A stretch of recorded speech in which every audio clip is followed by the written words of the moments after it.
6 vite më parë Shqipëria konfirmoi zyrtarisht rastin e parë me COVID-19 duke hyrë në një periudhë të pasigur që do të rezultonte thellë në jetën e vendit. 2 qytetar babë e birë të kthyer nga Italia rezultuan pozitiv ndaj virusit që në atë kohë po përhapej me shpejtësi në gjithë Europën. Brenda pak orësh nisën masat e para emergjente, mbyllje e shkollave, kufizimi i lëvizjeve dhe mobilizimi i sistemit shëndetësor. Ajo ditë u kthye shpejt në një pikë these duke shënuar fillimin në një kapitulli të vështirë për shoqërinë shqiptare.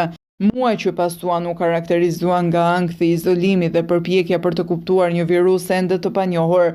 Mjekët dhe infermierët u gjendën në vijën e parë të betejës, ndërsa qytetarët u përballën me kufizime të forta dhe sfida ekonomike, por jo vetëm, dhe ato psikologjike. Në këtë kontekst, vaksinat u paraqiten si arma kryesore për të frenuar pandeminë dhe për të ulur rastet e rënda dhe humbjet e jetëve. Megjithatë, procesi i vaksinimit u shoqërua edhe me debate të forta publike, si për efektivitetin e tyre në kohë, ashtu dhe për efektet anësore që u raportuan në raste të caktuara dhe u që diskutuan gjërësisht në media dhe rrjetet sociale. 6 vite më pas, pandemia mbetet një ngjarje që vazhdon të ngrejë reflektime dhe pyetje.